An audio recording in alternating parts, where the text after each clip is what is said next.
Em dezembro de 2020 estreou o filme Mank, que trata um pouco da produção de Cidadão Kane, um clássico do cinema. E Cidadão Kane é tido por muita gente como o melhor filme já feito. É uma declaração polêmica, claro, quando você fala que é o melhor de todos, porque isso às vezes é muito subjetivo, mas negar a qualidade desse filme é impossível. Desde a sua intrigante história de como o filme foi criado até como ele influencia os filmes hoje, e não só porque tem um filme falando uma história sobre como ele foi feito, mas em questões de linguagem, como esse filme do Orson Welles, o Cidadão Kane, influencia o cinema hoje, essa é uma obra de importância ímpar que se tornou um marco da sétima arte. Cidadão Kane foi dirigido pelo Orson Welles, que também atua no filme como o Kane, e o Orson Welles, ele era na verdade uma estrela do teatro e da rádio, e o programa de rádio dele fazia muito sucesso, e ele fez lá uma adaptação da história do livro A Guerra dos Mundos, do H.G. Wells. O Wells escreve diferente, tem nada a ver com Orson Welles, é só uma coincidência, mas ele fez como se estivesse transmitindo notícias da invasão marciana à Terra, e muita gente acreditou, e foi um fenômeno nos Estados Unidos, sabe? Tipo, que a polícia foi falar com ele depois: o que você tava fazendo, meu irmão? Que história é essa de deixar a galera em pânico? Ele: velho, eu tava fazendo um sketch aqui fictício, a galera que caiu nessa. Mas isso mexeu tanto lá também,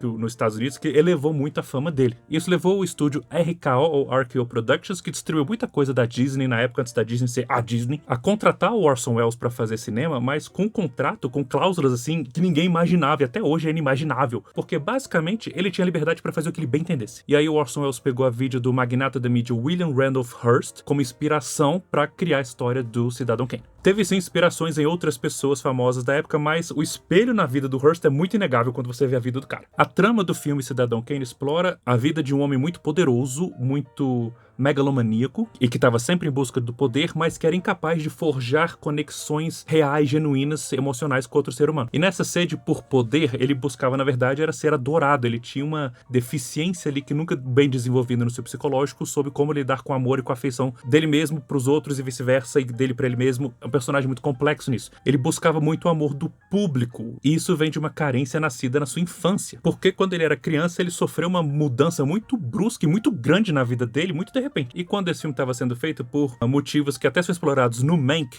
vazou do que a história estava se tratando, do que a história era. E chegou nos ouvidos do Hearst, que falou: meu irmão, que história é essa? E aí ele começou a usar toda a influência dele pra basicamente derrubar o filme. Ele queria impedir o lançamento do filme, ele queria arruinar o Orson Welles. E isso gerou longas, inúmeras batalhas. Tem um documentário muito legal que chama Batalha por Cidadão Kane, que trata muito disso. Se você tem o DVD do Cidadão Kane que saiu faz uns anos, tem um DVD extra que é esse documentário, vale muito a pena assistir. E esse documentário mostra muito também desses espelhos entre o Kane, o personagem, e o Hearst. E o Hearst foi um magnata da mídia, né? E ele fez sua fama e sua fortuna vendendo jornais baseados em fake news, escrevendo mentiras deslavadas assim pra vender pro público, e o público comprava aquilo e dava dinheiro pra ele. He literally went out and created news. For example, he hired a woman to collapse in the streets just so he could test what kind of response the city had. And he published this damning expose of how they treated indigent women. He had one of his reporters go out on a ferry into the middle of San Francisco Bay and jump overboard just to see how long it would take to have someone rescue them. Todo mundo engolia aquilo com muito gosto. Diz muito sobre 2020, não? E o Charles Foster Kane, né, o nome completo do Cidadão Kane, o personagem, faz a mesma coisa. Os dois também eram homens que desejavam muito poder e não toleravam ninguém ficando em seu caminho, e com uma certa dose de alegria até destruíam seus adversários com todas as armas que conseguiam ter, e não eram poucas. Another RKO man quoted her thus: "Mr. Hearst told me to tell you, if you boys want private lives, he'll give you private lives." Hearst threatened the industry in every way he could think of. He recalled scandals, drunkenness, miscegenation, crimes of various kinds that he had, at the request of the studios, suppressed in his newspapers, and which remained, I assume, in type somewhere. E o que é curioso é que o William Randolph Hearst, ao tentar derrubar tanto a vida do Welles e tanto impedir que o Cidadão Kane fosse lançado, ele prova que ele era exatamente o que o Welles falava que ele era no Cidadão Kane. Mas as similaridades entre o Hearst e o Kane não param por aí. O Hearst tentou se candidatar a vários cargos políticos e perdeu todos. Isso tá no filme, o Kane faz a mesma coisa. E o filme ainda puxa essa história da candidatura do Kane à política para falar do escandaloso relacionamento do William Randolph Hearst com a Marion Davis. Porque quando o relacionamento entre o Hearst e a Davis começou, o Hearst tinha 52 anos e a Davis tinha 18.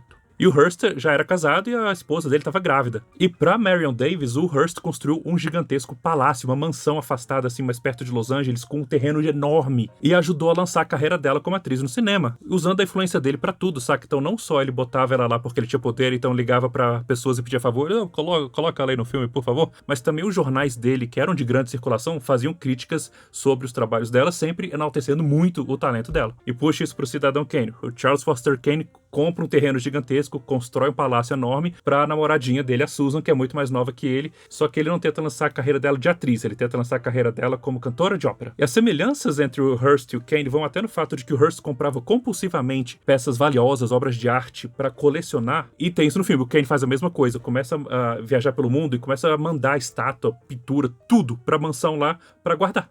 Então olha só o tanto de coisa similar da história da vida do Hearst com a história do protagonista Charles Foster Kane. Sim, claramente é baseado na vida do Hearst. Mas também no Charles Foster Kane há um espelho do próprio Orson Welles. O Welles, que era um cara tido como um gênio por muitos, apesar de sua excentricidade. O que também pode ser dito do próprio Kane. Mas uma coisa interessante aqui, um bom exemplo de como misturar a genialidade e a excentricidade do Orson Welles foi que, lembra que ele recebeu esse contrato da RKO para poder fazer o que ele bem entendesse, carta branca. Mas isso não quer dizer que a RKO não tentou meter o bedelho, saca? Então, tipo, ele começou a filmar Cidadão Kane. Primeira coisa que ele fez, ele falou que ele precisava de umas semanas pra ensaiar. Aí começou a ensaiar, aí quando foram ver, ele já tava filmando o filme. Ele já sabia que a coisa que ia acontecer. E a RKO mandava produtores pro set de filmagens do Kane pra tentar meter o bedelho e ver o que tava acontecendo, porque eles estavam preocupados com o dinheiro que eles estavam gastando. E chegava a gente lá, o Orson Welles pegava o taco de beisebol, bola, e mandava o pessoal ficar brincando, jogando, enquanto o cara não fosse embora.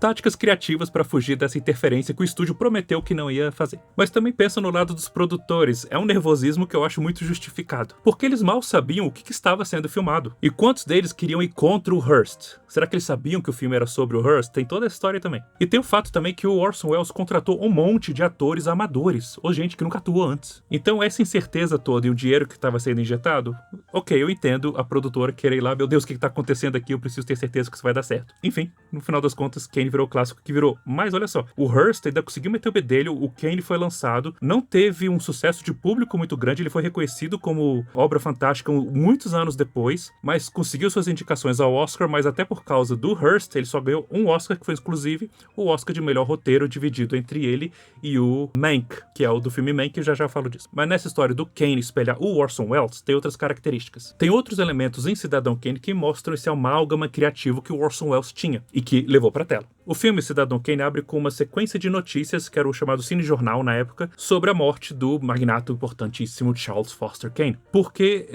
ouviram ele dizer no seu leito de morte, a última palavra dele foi Rosebud. Isso leva os jornalistas que estavam lá preparando esse cinejornal a querer investigar a vida do cara para descobrir o que significava Rosebud. E na busca desse significado, eles procuravam decifrar o homem Kane. E essa sequência de cinejornal ilustrava muito o que acontecia na época nos cinejornais, saca? E até uma certa homenagem ao cinema mais clássico, porque você tinha cenas intercaladas com cartelas, com texto em tela, saca? Coisa bem de filme mudo. E nessa estreia do Orson Welles como diretor em Cidadão Kane, ele chamou o Greg Toland para fazer direção de fotografia e o Robert Wise para edição. E o resultado é uma obra muito impecavelmente narrativamente montada. E o resultado é uma obra com impecável e inventiva narrativa visual. O que é muito interessante e marcante em Cidadão Kane é que Orson Welles, sendo diretor e estreante, ele não procurou fazer o básico, ele procurou experimentar pra caramba. Ele se aventurou mesmo em testar planos diferentes e ângulos diferentes, variadas técnicas. Ele estava sempre procurando algo fora do comum. O resultado é muito surpreendente e Cidadão Kane se revelou na época um filme muito à frente da sua época, que continua me impressionando que tenha sido feito em 41. Logo de início, por exemplo, o filme começa só com o título, tipo, antes dos nomes dos atores. Isso era inovador pra época, não se fazia assim. Os filmes antigamente passavam todos os atores, assim, pelo menos os mais importantes, produtor, diretor,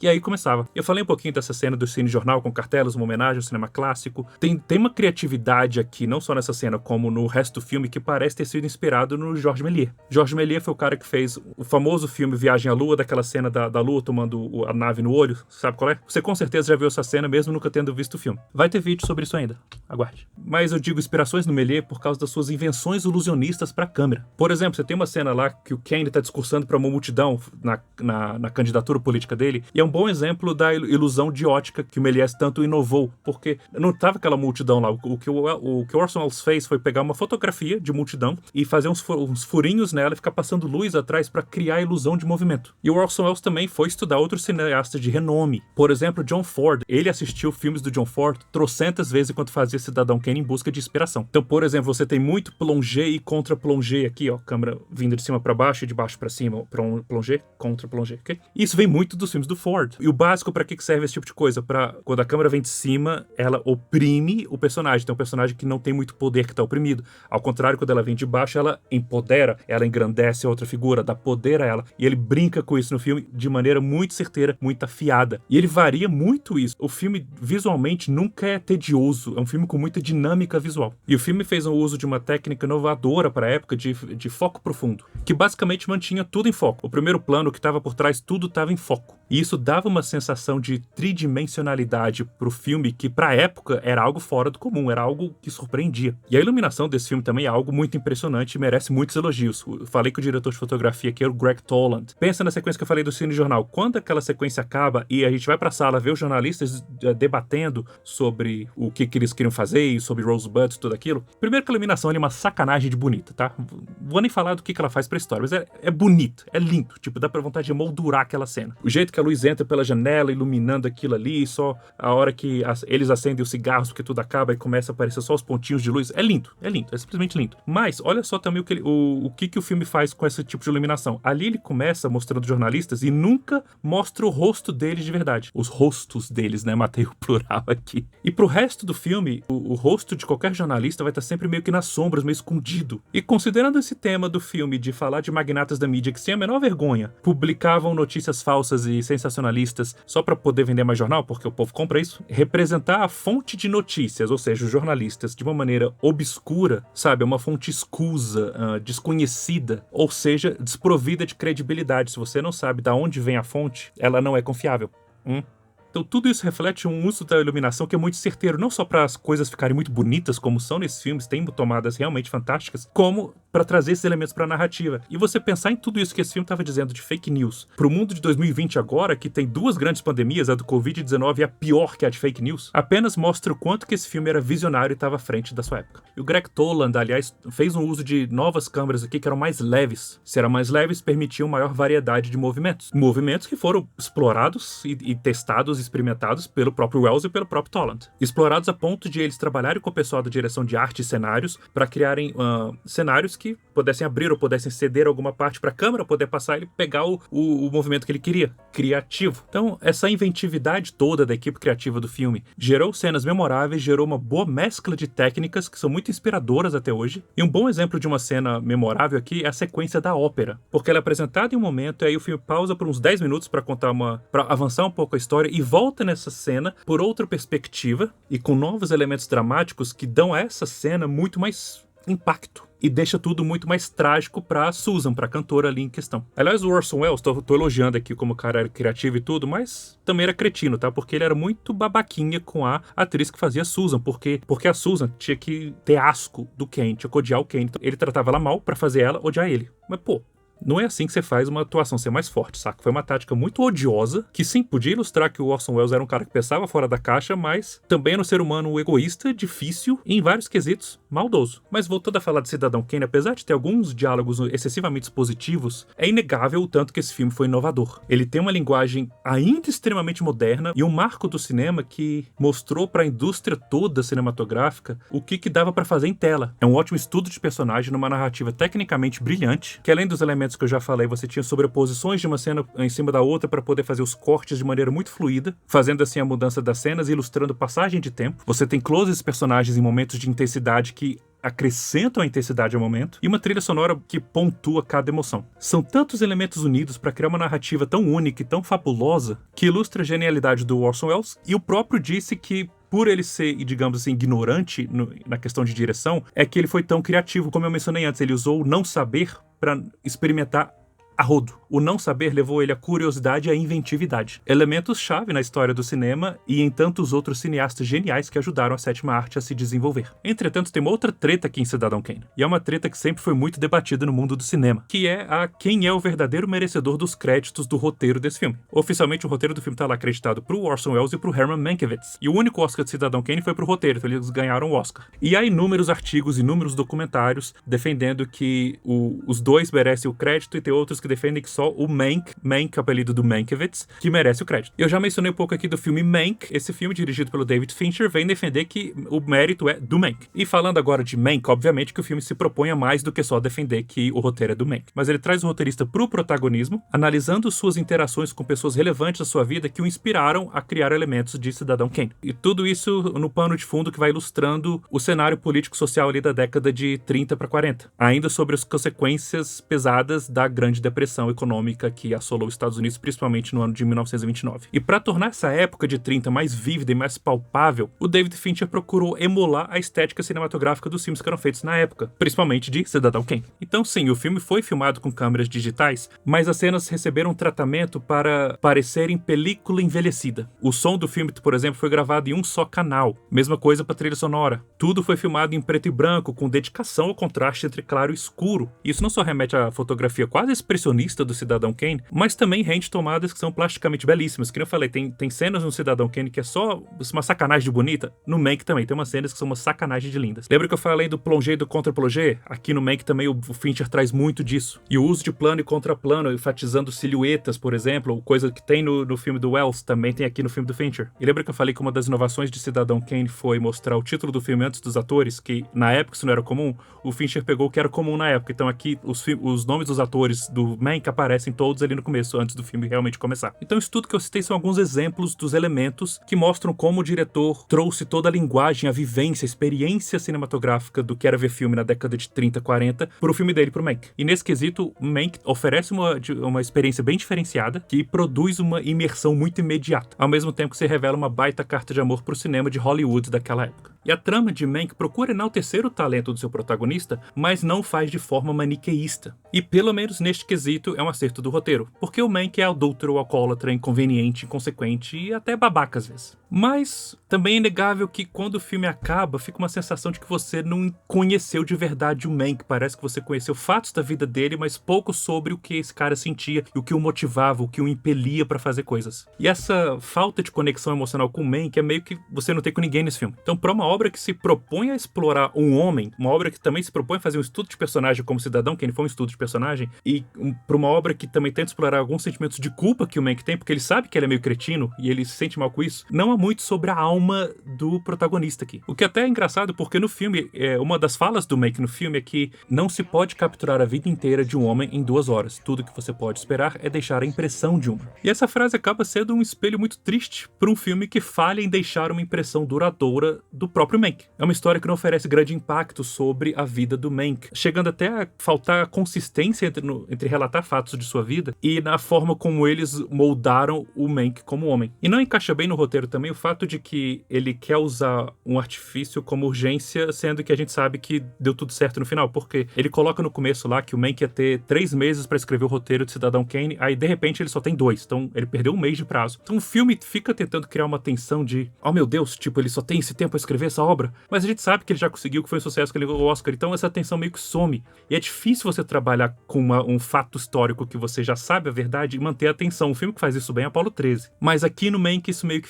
cai por terra. Então, o roteiro em si acerta mais ao emular Cidadão Kane, porque fica em forma de homenagem, não de plágio, como, por exemplo, usando uma boa mescla entre flashbacks e o presente para contar fatos da vida do seu protagonista. O roteiro também acerta em usar o cenário da Hollywood da época como arma política, explorando temas de fake news que são muito relevantes para o mundo de hoje. E também temas que o próprio Cidadão Kane já explorava. Mas mesmo com esses acertos, como estudo de personagem, é um filme que carece de densidade. Pelo menos o filme tem boas atuações, o próprio Gary Oldman fazendo o Mank, apesar de ser 20 anos mais velho do que o Mank era na época, e ele simplesmente não se parece com o Mank também, eu acho que ele faz um bom trabalho aqui pra entregar um cara cheio de defeitos, e que sabe dos seus defeitos, mas também que é inteligente, que sabe da sua inteligência, sabe do seu valor criativo e artístico, e se sente injustiçado com isso. Você tem outras atuações de destaques aqui, como a Amanda Seyfried fazendo a Marion Davies, e o Charles Dance fazendo o William Randolph Hearst. Lembra da história toda que eu contei? E a atriz, ela abraça as oportunidades que o roteiro dá pra enaltecer a sua personagem como uma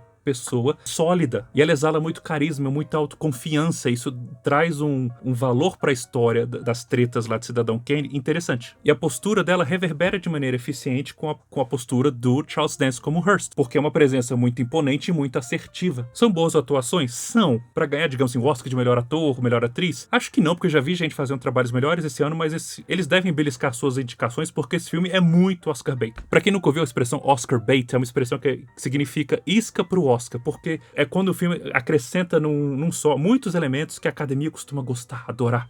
Então, por exemplo, tá falando da própria Hollywood, tá falando de um filme famoso, tá falando de personagens famosos da história de Hollywood, é em preto e branco, a academia adora isso. E sim, tem coisas aqui que merecem indicações e prêmios. A fotografia desse filme, que eu nem falei, é uma sacanagem linda. Pega, por exemplo, quando o Mank tá no quarto dele lá escrevendo o roteiro, o jeito que a luz é refletida quando a porta do quarto abre e fecha. É bonito demais. Você tem também o contraste das luzes dos postes com o resto, parece só bolas brancas assim, paradas na cena. Eu acho lindo, eu adoro essas coisas. Mas, de qualquer forma, Mank não é um filme que tem um grande poder de entretenimento. Sinceramente, não é um filme lá muito divertido. Tipo, quem não conhece essas histórias das tretas da produção de Cidadão Kane e todas as brigas do Wells com o próprio Mank, com o Hearst, do escândalo com a Davis e a sociedade da época, se você não conhece tudo isso, talvez esse filme seja muito enfadonho. As próprias subtramas lá da Marion Davis com o Hearst parecem obscuras demais pra quem não tem conhecimento prévio da história e pode acabar alienando o espectador. Então, Mank pode ser tecnicamente brilhante, com certeza, e é um tributo a Hollywood da época, um tributo a Cidadão Kane. Ao mesmo tempo,